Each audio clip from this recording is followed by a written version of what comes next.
What's up guys, Everything Apple Pro here, and it's official. The iPhone 7 and 7 Plus have both been announced in beautiful new jet black colors and just black. So let's go ahead and recap everything that's happened today and share with you everything you need to know about these new iPhones. There's a new Apple Watch. There's a ton to get excited about, and I'm actually very impressed with this year's event. I'm happy that Apple went above and beyond and added a bunch of capabilities to the iPhone 7 that I didn't expect them to actually pull through with. And I'm actually kind of surprised how many rumors became true. I mean, Apple really lets their leaks go, or they just don't care about it, extra publicity, whatever. But let's go ahead and start off with something that I thought was kind of interesting in the beginning.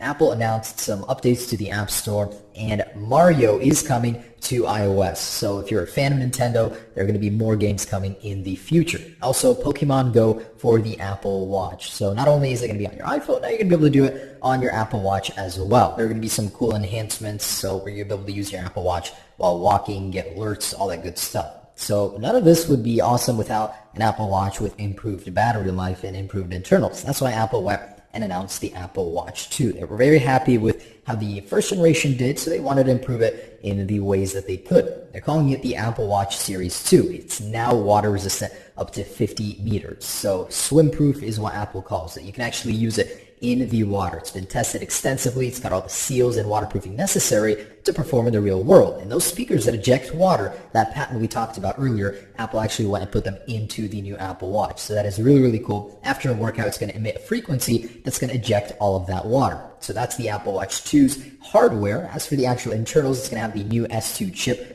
dual core performance. That is really cool. It's going to have a faster GPU as well. So this thing is going to be much better in animations. And there's a new display. It's twice as bright as the current Apple Watch, 1000 nits. In fact, it's the brightest display Apple has ever shipped on any product. There's also built-in GPS now, so instead of cellular connectivity, you're going to be able to track your workouts, do a lot more without your iPhone. So it's less dependent on the iPhone. There's also a new material, ceramic, 4 times harder than steel, really cool white look, and of course, Hermes new bands, the usual. So that's the Series 2 Apple Watch. Cool thing about the first series, Apple Watch, it's sticking around. Apple's actually going to stick that new dual-core processor inside of it and keep the price point low at $269. The new one starts at $369. There's a Nike exclusive version which has some little software tweaks and a special band. It looks kind of cool. And in general, the Apple Watch, not a huge upgrade, but my favorite thing has to be the water resistance. I hate having to take it off, going to jacuzzi, a pool. Now you're going to be able to track all of your activity in the water. So a nice update. It's going to start at $369.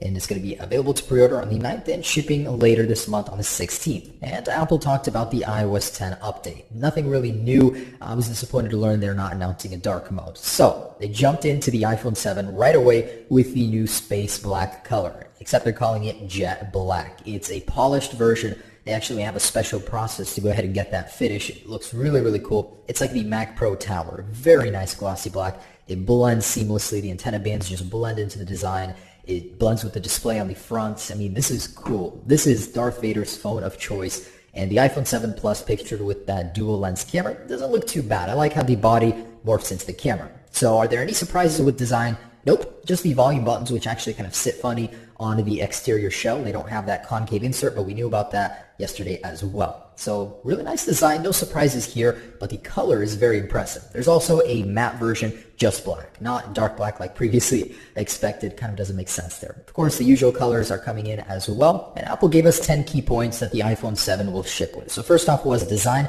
Next up is the home button. Indeed, it does have a 3D touch capable home button. With an upgraded Taptic engine, you'll now be able to simulate a press without needing to have a physical home button. Next up is IP67 water resistance. So this means you will no longer need a case while jumping into a pool or using it in the shower. That is awesome. What did surprise us was that this does have a dust resistance. So the 6 in the IP67 means it's protected against dust, and the rating is up to 1 meter at 30 minutes underwater. So not quite at the Apple Watch Series 2 level. So we've got some updates to the camera. They are pretty dang significant. A huge focus of the iPhone 7 is on low light photography, being able to capture images better in low light. So it's got optical image stabilization on the standard 4.7-inch model. As predicted, there's a wider aperture for better capturing light, especially in low light environments. an improved 6-element lens, and the signal image processor is much better. So you're getting 60% better improvement and a 30% reduction in power usage. And just as predicted, the flash unit now houses 4 LEDs for a 50% brighter flash, and it has a cool new feature called flicker detection. So if there's a light source that's flickering, it's going to compensate for it, which will make your pictures appear better. And Apple did give us a demo of the photography, so we got some images in high quality that looked great. I mean, it picks up light, especially in darker environments, very well. That was one of my biggest complaints with iPhones, is that low light versus the S7, they just cannot compete. Now with that wider aperture, it's going to be much better. And the actual pixel sizes on the camera sensor are larger, so you'll be able to pick up color a little bit better. And the front-facing camera got a huge upgrade as well to 7 megapixels. It has stabilization now, a better pixel tech, and even wider color capture, so better FaceTime photos. So even on the smaller iPhone 7 model, you're still getting a lot of innovation with your camera. Now on the larger Plus model, wow, this thing is quite impressive. So just as expected, it's going to have 2 lenses, one being a wide angle and one being a telephoto. So those combined will allow you to get optical zoom, only up to 2 times though. So beyond that, there is a software feature that is reportedly much better than standard digital zoom, so you'll be able to go from 2 to 8 on the software side. And there will be a new button within camera to zoom using that feature. No word on whether or not we'll be able to change the resolution within the app though. It's about time, Apple.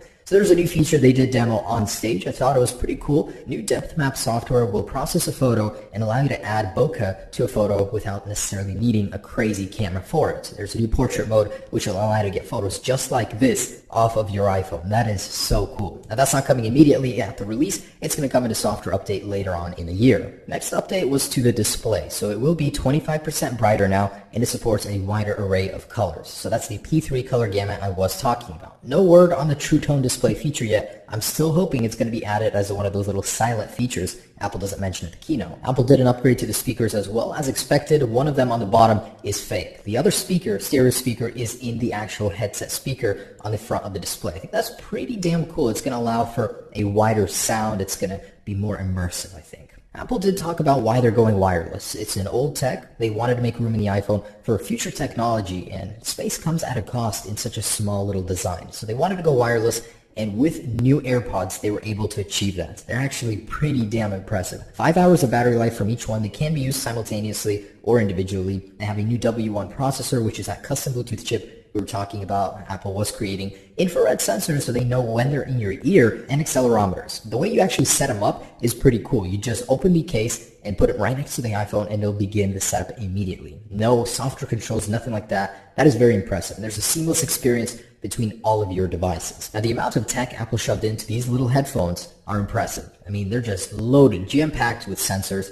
And can you imagine how easy it would be to lose these? They are tiny. So that's what makes it so impressive. It's small, yet filled with so much tech. 24 hours of battery life using the actual case, and you'll be able to charge that with a lightning cable. Apple did upgrade the rest of the Beats lineup with a new W1 chip as well for seamless integration with all of your devices. Now, the Beats Solo 3 now feature 40 hours of battery life, so I will be getting those as well. And I think they're going to feature the new gloss black color, if I'm not mistaken. The ninth point was specific iPhones in Japan to support their version of Apple Pay, Felica, I believe that's how it's pronounced. That's going to be available later in October, so hardware exclusive just for Japan. And lastly, we get to performance. This one is very, very impressive. So the Apple A10 chip is now quad core. You're getting 2 processors that are based on efficiency and 2 on high performance. In general, 120 times more powerful than the very first iPhone. So 2 of these cores are going to run at a very slow pace at 1/5 of the total power. The rest are going to be very high performance. So whenever you need them, there's a special software that'll determine which applications need which side of the processor to run on. Graphical performance is 50% improved while only needing 2/3 of the power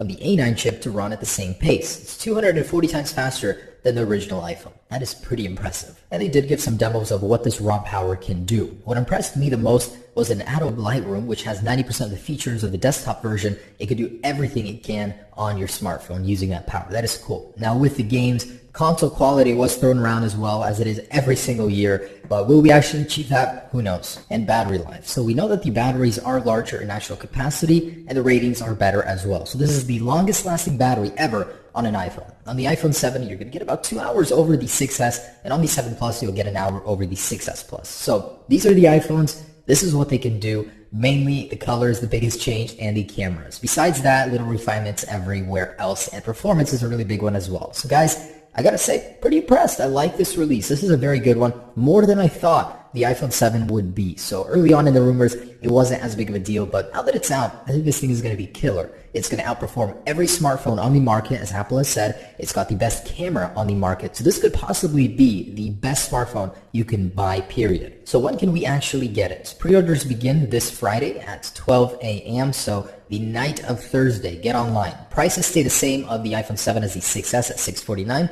and for the 7 Plus. So Apple made a little joke, which gave me a little heart attack, that they're going to start at 16 gigabytes. I was like, no, but they're actually going to 32, 128, and 256. So very good pricing. The 6S gets bumped down to middle class, and of course, the iPhone upgrade program is still in full effect. The actual get in your hands release date will be on September 16th. So that was previously expected to be on the 23rd, but first on the 16th, and then it went back to the 16th. So I'm very excited. We're very, very close, guys. We're going to have this in our hands very soon. iOS 10 will drop on September 13th. We should be seeing a GM here any moment, and the AirPods later in October. Alright guys, so that's my quick overview of what happened today with the iPhone 7, 7 Plus, and Apple Watch 2. Stay tuned for many videos. I'm going to be covering everything. Have a great day. Let me know what you think down below in the comments. I would love to hear it from you. How was today for Apple?